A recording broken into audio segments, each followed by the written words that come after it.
Terima kasih pemirsa, Anda masih bersama kami di program Meet the VVIP dan masih bersama saya yaitu Profesor Panut Mulyono selaku Rektor Universitas Gadjah Mada. Prof, kita lanjutkan perbincangan kita tadi.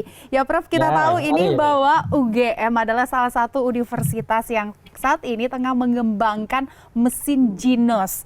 Nah, ini Profesor, gimana sih UGM mendorong penelitian dan invention atau penemuan terkait mesin pendeteksi COVID-19 ini sendiri? Iya, terima kasih Mbak Gismi. Jadi sebetulnya Prof Kuat dari Fakultas MIPA ya, ini meneliti tentang alat untuk pengendus ya, bahan kimia begitu. Ini sudah lama sekali. Kalau tidak salah sekitar 2008-2012 itu beliau sudah meneliti itu. Nah, kemudian sebelum dimanfaatkan untuk COVID, karena pandemi ini ya, sebelumnya sudah digunakan untuk mengendus narkoba, begitu ya, sebagai alat untuk mendeteksi apakah misalnya dalam sebuah kontainer, dalam sebuah bejana itu ada narkobanya atau tidak, begitu. Nah, kemudian ketika pandemi melanda, ada Dokter Dian, begitu ya, seorang dokter spesialis anak itu yang merasakan bahwa masyarakat ini membutuhkan alat untuk bagaimana mendeteksi COVID ini, begitu. Lalu bekerja samalah dengan Prof Kuat, begitu. Dokter Dian ini begitu.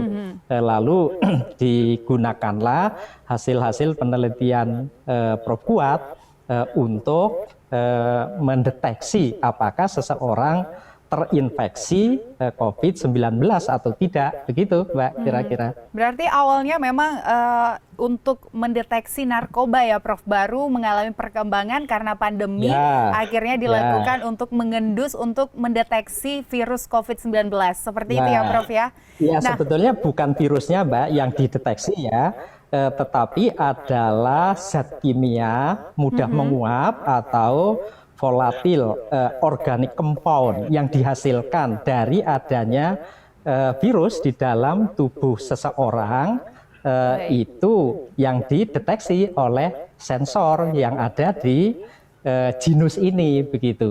Jadi kandungan zat kimia yang ada di nafas seseorang itulah yang dideteksi, begitu. Baik, kandungan zat kimia berarti yang terkandung di dalam nafas seseorang itu. Dari virus yang masuk ke dalam tubuhnya. Seperti itu ya Prof ya. Prof, boleh dijelaskan Prof, metode dari tes Jinos ini sendiri seperti apa? Iya, kalau sebetulnya Dokter Dian dan Prof Kuat yang lebih lebih paham, tetapi pada prinsipnya adalah begini, nafas seseorang yang mengandung atau terinfeksi COVID-19 itu mengandung zat yang mudah menguap. Kita sebut disingkat VOC, volatile organic compound ya. Artinya senyawa kimia yang mudah menguap gitu. Ada berbagai macam zat. Lalu zat itu setelah ditangkap dengan balon dan disaring dengan HEPA filter, dimasukkan ke alat Jinos itu. Yang di dalam alat Jinos itu ada sensor, jumlahnya 10 sensor, begitu ya. Nah, sensor itu akan menangkap, mengidentifikasi zat-zat kimia itu, yang lalu dibentuk citra, dibentuk gambar lah, kira-kira begitu ya, citra. Nah, itu untuk orang yang terinfeksi COVID-19, citranya itu tertentu. Untuk orang yang tidak terinfeksi COVID-19, citranya beda lain karena zat kimianya yang ada di nafas itu berbeda pasti ya, atau VOC-nya yang satu ada, yang satu enggak, misalnya semacam itu.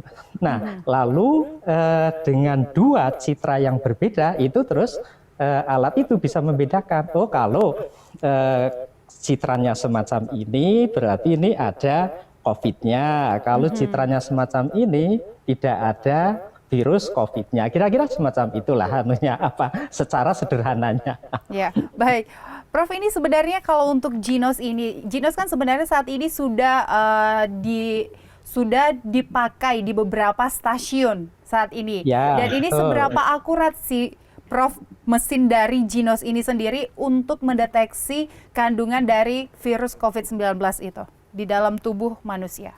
Akurasi. Iya, sistem akurasi. Iya, ya jadi Pak Kuat, Dr. Dian telah melakukan penelitian yang semuanya itu ada datanya dan akurasi kecocokan antara alat ini dengan tes PCR begitu ya. Itu lebih dari 90% gitu. Nah, Lebih saya dari sendiri 90%, jadi bisa lebih baik dari PCR swab atau antigen seperti itu, Prof?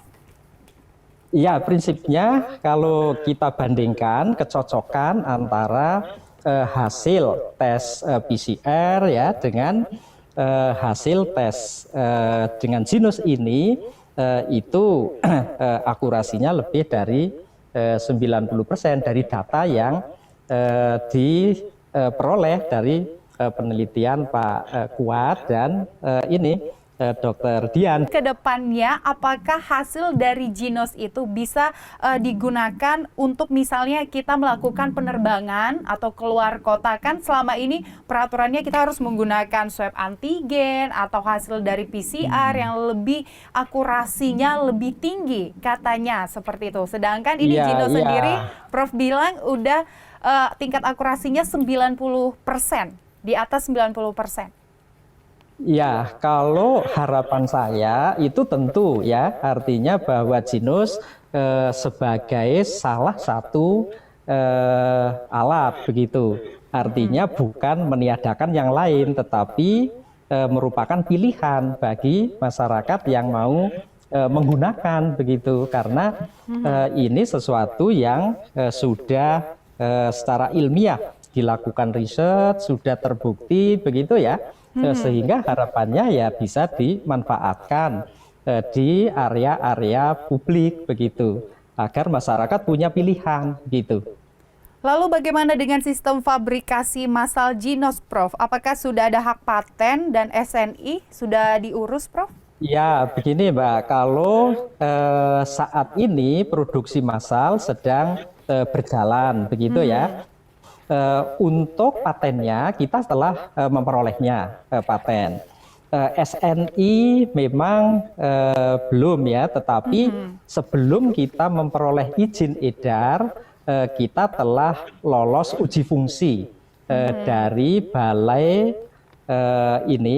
pengawasan alat kesehatan ya, dari balai yang ada di Surabaya begitu. Itu sudah lolos uji fungsi, kemudian kita selanjutnya setelah uji diagnostik, data telah diperoleh dengan performa yang demikian begitu, kemudian pada tanggal 24 Desember tahun 2020 kita memperoleh izin edar dari Kemenkes begitu. Ya, baik Prof. Prof, kita nanti lanjutkan lagi perbincangan ini di segmen selanjutnya. Kita jeda terlebih dahulu. Dan pemirsa tetaplah bersama kami di Meet the VVIP.